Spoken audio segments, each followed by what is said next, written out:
انسان کو اپنے پہ آنے والے حالات اور واقعات کا جو رونا ہے یہ اللہ کے سامنے ہی رونا چاہیے.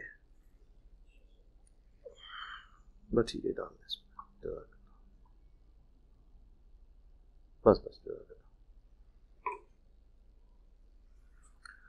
مخلوق انسان کو کچھ نہیں دے سکتی.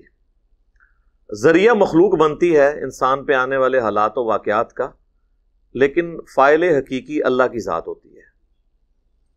اور اس عقیدے کا اظہار سیدنا یعقوب بن اسحاق بن ابراہیم علیہ السلام کہ وہ الفاظ ہیں جو قرآن میں آئے ہیں جب ان کے بیٹے آ کر سیدنا یوسف علیہ السلام کے حوالے سے جھوٹا بہانہ کرتے ہیں. ان کو پتہ بھی چل جاتا ہے، فیس ریڈنگ سے بھی پتہ چل جاتا ہے، پہلے بھی انہیں خدشہ تھا اس بات کا.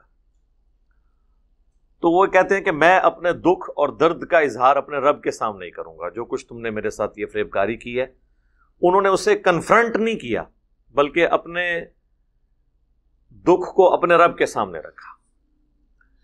کیونکہ فاعل حقیقی وہ ہے. انسان کو جو تکلیف پہنچتی ہے اس کا ذریعہ تو کوئی اور انسان یا کوئی اور مخلوق بن سکتی ہے، لیکن یہ ڈیسٹنی میں مقرر ہو چکی ہے اللہ کی طرف سے چیز.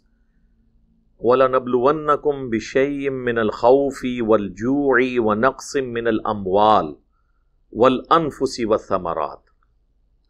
ہم ضرور بالضرور تمہیں آزمائیں گے، خوف سے، بھوک سے، جان اور مال کے نقصان سے. حتیٰ کہ اس کا کلائمیکس جو ہے وہ سورۃ الحدید کے اندر اللہ تعالیٰ نے فرمایا ہے کہ تمہاری اپنی جانوں میں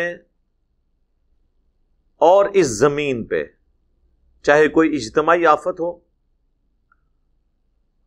مثلا زلزلہ، سیلاب، کوئی وبائی مرض، یا تمہاری جان میں جو تکلیفیں آتی ہیں، انڈیویجول کو کوئی بیماری لاحق ہو گئی، کوئی نقصان ہو گیا، اس سے پہلے کہ ہم یہ تکلیف تمہیں دیں ہم نے پہلے ہی لوح محفوظ پہ لکھ لی ہے. اور یہ اللہ کے لیے آسان ہے. انسان تو امیجن نہیں کر سکتا کہ ایک چیز ہوئی نہیں ہے اور لکھی ہوئی ہے. اور پھر اللہ تعالیٰ نے اس کی ریزن یہ بتائی تاکہ جو چیز تمہیں ملے اس پہ شیخی مت بگاڑو، اور جو چیز تم سے جاتی رہے اس پہ کف افسوس مت ملو. یہ تعلق ہے تکالیف کا جو حالات و واقعات انسان کے اوپر آتے ہیں، چاہے خوشی کی شکل میں آئے چاہے غم کی شکل میں آئے، دونوں صورتوں میں. صحیح مسلم میں آلموسٹ 60 کے قریب احادیث ہیں مسئلہ تقدیر کے اوپر. بخاری میں بھی ہیں لیکن مسلم میں ذرا ڈیٹیل کے ساتھ ہیں. ایک پورا چیپٹر ہے، اسے کہا جاتا ہے کتاب القدر، یعنی دا چیپٹر آف ڈیسٹنی، جس میں ساری کی ساری احادیث جو تقدیر سے متعلق ہے نا وہ درج کی گئی ہیں.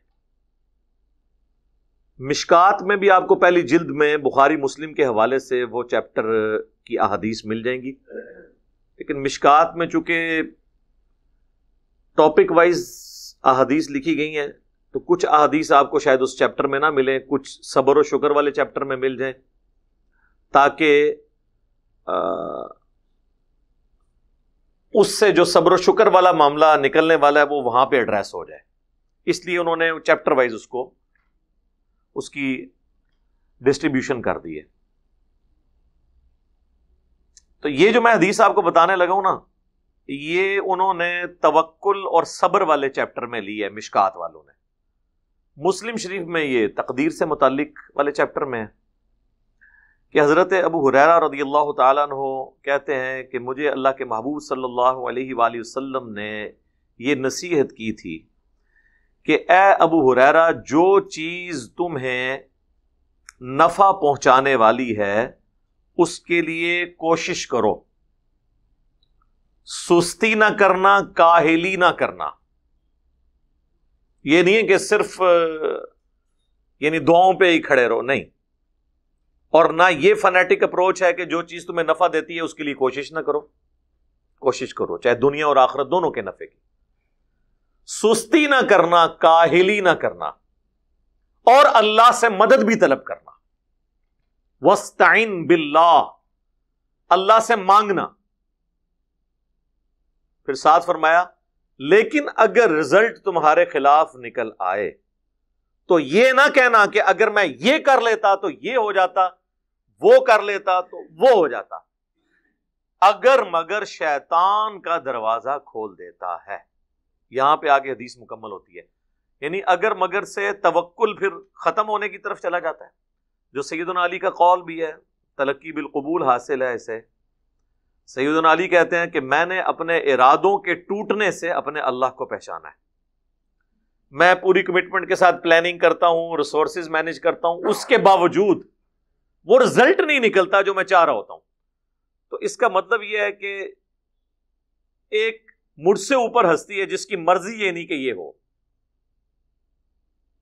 آپ کی زندگی میں کئی ایسے واقعات ہوں گے، اپنی زندگی میں بھی، کہ سب کچھ ہیپی ہیپی چل رہا ہوتا ہے، ایک دم کوئی ایک انفورسین کوئی چیز آ جاتی ہے اور پورے کا پورا معاملہ ہی تل پٹ ہو جاتا ہے.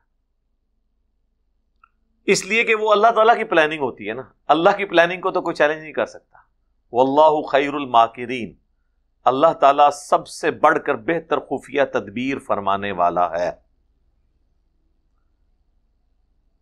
فرعون کو اگر پتا ہوتا کہ میں جس بچے کو اتنے پیار سے پال رہا ہوں اس نے بڑے ہو کر 300 سال کی فرعونوں کی حکومت کو الٹ دینا ہے، تو وہ کبھی پالتا نہیں. اور اللہ تعالیٰ اس طرح کے اعمال اس لیے ایگزیکیوٹ کرواتا ہے دنیا میں تاکہ وہ بتائے کہ وہ محتاج نہیں کسی کا. وہ چاہے تو ایک ایسا شخص جس کی پرورش اس کے ماں باپ نے نہیں کی بلکہ اس کے دشمن نے خود کی ہے، جس کی زبان میں بھی لکنت ہے، جو ایک محکوم قوم جو صدیوں سے غلام بنی ہوئی ہے، حتیٰ کہ اس کے اندر حکومت کرنے کہ آپ آج کے دور میں کہہ رہے ہیں کہ ڈی این اے بھی اس کا خراب ہو چکا ہوا ہے، غلامی کا ڈی این اے بن گیا ہے، جینز تک غلامی گھس گئی ہے. ایک شخص آ کے پورے کے پورے معاملے کو تل پٹ کر دیتا ہے اللہ کی مدد سے. رب اشرح لی صدری ویسر لی امری واحلل عقدۃ من لسانی یفقہوا قولی. دیکھیں اللہ تعالیٰ تو کچھ بھی کروا سکتا ہے. دروشی پڑھیں. اللہم صلی علی محمد وعلی آل محمد وعلی آلہ واصحابہ اجمعین الی یوم الدین.